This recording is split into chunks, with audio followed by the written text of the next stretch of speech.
Assalamu Walaikum Everyone. Welcome to my channel. আরও একটি নতুন ভিডিও নিয়ে চলে আসলাম।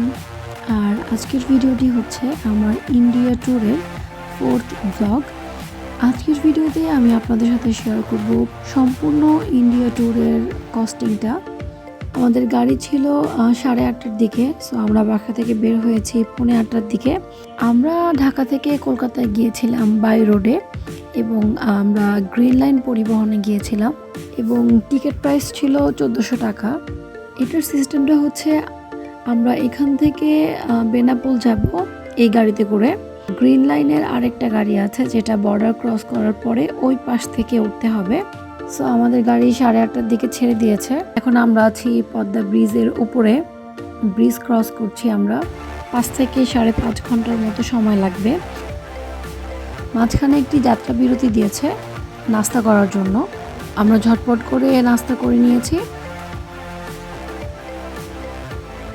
সো ফাইনালি আমরা 2টার দিকে ইমিগ্রেশনে চলে এসেছি এবং এই সময়টাতে পুরা ইমিগ্রেশন খালি ছিল। এটা হচ্ছে আমাদের বাংলাদেশ ইমিগ্রেশনে।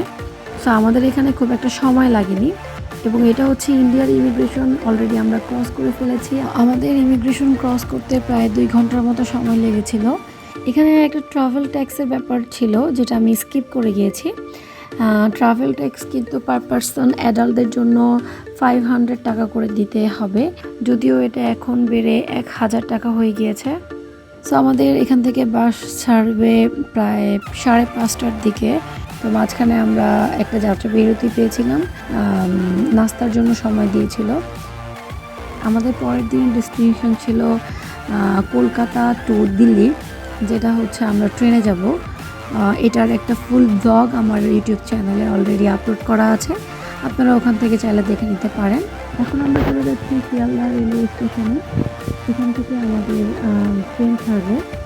আমরা টিকিট কেটেছিলাম রাজধানী এক্সপ্রেসের এবং এটার পার সিটের প্রাইস ছিল 3000 রুপি, যেটা আমরা অনলাইনে কেটে গিয়েছিলাম বাংলাদেশ থেকে।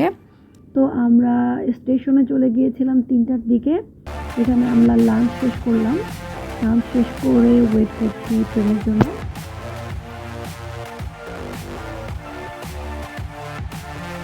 এবং আমাদের ট্রেন অলরেডি ছেড়ে দিয়েছে, দেখতে পাচ্ছেন ট্রেন চলছে।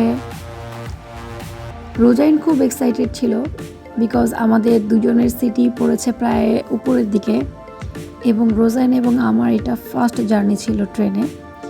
সো ভালোই লাগছিল। কলকাতা থেকে দিল্লির দূরত্ব প্রায় 1486 কিলোমিটার, মানে অনেক দূরে।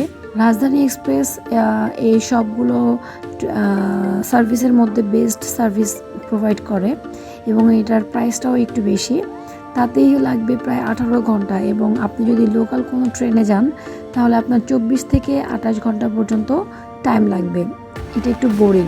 এটা আমার মনে হয়েছে যে একটা গ্রুপ নিয়ে যদি আসা যেত তাহলে এই বোরিংনেসটা থাকতো না। আমরা পরের দিন দিল্লির পাহাড়গঞ্জ রেল স্টেশনে গিয়ে নেমেছি সকাল 10:30টার দিকে এবং আমরা ঢাকা থেকে একটা হোটেল বুক করে গিয়েছিলাম।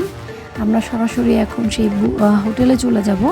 চলুন দেখে নেওয়া যাক আমাদের হোটেলের রুম এবং এটার ভাড়া কত ছিল। সো এই হচ্ছে আমাদের হোটেলের ইন্টেরিয়রটা। 2টা বেড ছিল, একটা সিঙ্গেল বেড আর একটা ডাবল বেড এবং ডেকোরেশনটা ভালোই ছিল। আর এটা হচ্ছে ওয়াশরুমটা আমার কাছে খুবই পছন্দ হয়েছিল। ওদের কালার কম্বিনেশনটা খুবই সুন্দর ছিল এবং খুবই নিট অ্যান্ড ক্লিন ছিল। এই রুমের ভাড়া পার ডে 1200 রুপি করেছিল। সো আমরা আমাদের শাওয়ার নিয়ে লাঞ্চটা শেষ করে একটু রেস্ট নিব। আর আমি শুয়ে শুয়ে আমার একটা ফ্রেন্ডের ব্লগ দিচ্ছি। ও ব্লগিং করে। এটা হচ্ছে ওর হাজব্যান্ড এবং ওর বেবি। তো আমরা ঝটপট রেডি হয়ে গিয়েছে। আজকে আমরা যাব হচ্ছে দিল্লির খুব পপুলার একটি প্লেস, যেটা হচ্ছে ইন্ডিয়া গেট। এটা নিউ দিল্লিতে অবস্থিত এবং ইন্ডিয়া গেট নিয়ে আমি একটি ব্লগও করেছি যেটা আমার ইউটিউব চ্যানেলে আপলোড করা আছে। লিঙ্কটা আমি ডিসক্রিপশন বক্সে দিয়ে দিব, আপনারা এখানে গিয়ে দেখে নিতে পারবেন। অ্যাকচুয়ালি ইন্ডিয়া গেট খুবই সুন্দর একটা প্লেস এবং খুবই বড় একটা প্লেস। এটা হচ্ছে নিউ দিল্লির যে পার্লামেন্ট এরিয়া রয়েছে ওখানে অবস্থিত। তো আমরা ওখানে খুব মজা করেছিলাম। আমরা বিকেলের দিকে গিয়েছিলাম, কিছু ফটোশ্যুট করেছি ওভারঅল আমার কাছে জায়গাটা খুবই ভালো লেগেছে। আপনারা একটু সময় নিয়ে যাবেন, অবশ্যই আপনাদের কাছে ভালো লাগবে জায়গাটা। এর পরের দিন আমাদের একটি কাজ ছিল এম্বাসিতে, সেটা আমরা সেরেছি। তো কারো যদি এখানে আসার প্রয়োজন হয় খুবই ইজি, আপনারা যে কোনো জায়গা থেকে বললেই হবে শিবাজি স্টেডিয়ামে যাব এম্বাসি ভবনে, তাহলে ইজিলি সবাই আপনাকে এখানে নিয়ে আসবে। এখানে Canada, Australia, USA, Finland, France, Italy সব কিছুর এম্বাসি এখানে একসাথে রয়েছে। আর এখানে ছোট্ট একটা প্লে জোনও রয়েছে, আর রোজাইনের প্লে জোন খুবই পছন্দ, সে দেখতেই পাচ্ছেন অলরেডি প্লে জোনে খেলছে। আমার মনে হয় যে প্রত্যেকটা জায়গায় একটি প্লে জোন থাকা দরকার বাচ্চাদের জন্য, তাহলে অ্যাকচুয়ালি বাবা মায়ের কিছুটা রিল্যাক্স হয়। এটা হচ্ছে দিল্লির খুব পপুলার একটি প্লেস, এখানে সব ফুড কোর্টগুলো রয়েছে।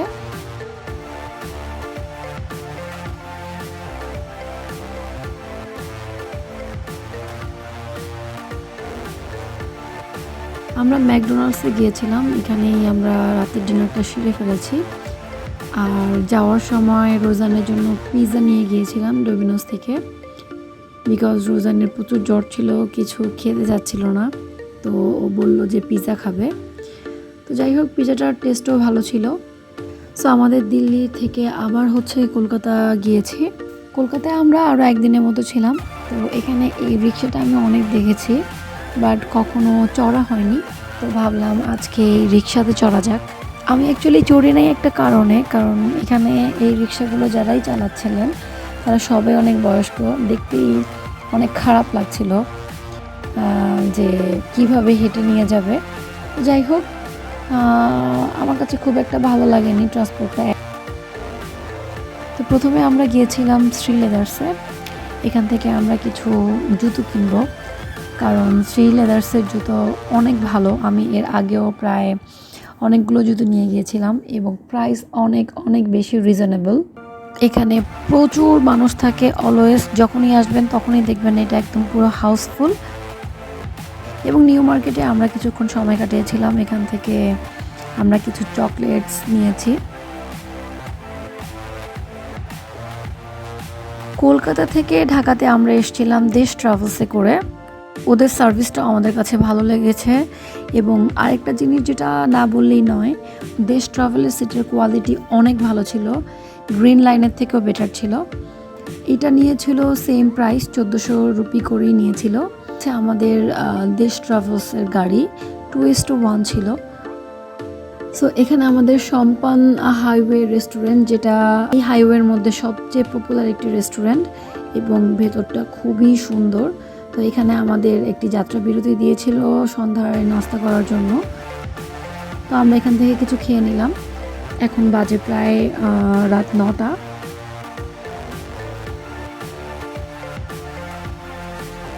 আমরা প্রায় রাত 1টার দিকে বাসায় এসে পৌঁছেছি। এখানে আমি আপনাদের সাথে শেয়ার করছি, আমরা কিছু চকলেট নিয়েছিলাম। ইন্ডিয়ায় গেলে আমি সবসময় চকলেট নিয়ে আসি, কারণ ওদের চকলেটগুলো খুবই মজার এবং প্রাইসও খুব রিজনেবল।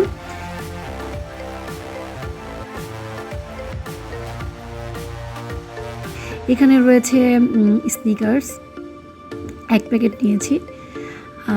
এখানে প্রাইস এবং এক্সপায়ার ডেটও দেওয়া আছে। এখানে এক বক্স এনেছি 5 স্টার। এখানে একটি ফ্রুটিক্স ডিও নিয়েছি, এখানে নিয়েছি পালস চকলেট, এটা খুবই টেস্টি ছিল, বাংলাদেশে যে একটা আছে পালস ওটার মতোই। আর নিয়েছি চকলেয়ার্স, প্রত্যেকটা চকলেটই অনেক টেস্টি ছিল। আপনারা গেলে অবশ্যই চকলেট নিয়ে আসবেন। ইন্ডিয়াতে আমরা কোথায় কোথায় ঘুরেছি, কোথায় থেকেছি, এইটার ডিটেলস ব্লগ আমার ইউটিউব চ্যানেলে আপলোড করা আছে, তো আপনারা ওখান থেকে দেখে নেবেন। আশা করছি ভিডিওটি আপনাদের কাছে ভালো লেগেছে। ভালো লাগলে অবশ্যই লাইক, কমেন্ট অ্যান্ড শেয়ার করবেন। আর যারা এখনও আমার চ্যানেলটি সাবস্ক্রাইব করেননি, দ্রুত সাবস্ক্রাইব করে নেবেন পরবর্তী ভিডিও আপডেট পেতে। আজকের মতো এই পর্যন্তই, দেখা হচ্ছে পরবর্তী ভিডিওতে। সেই পর্যন্ত আল্লাহ হাফেজ।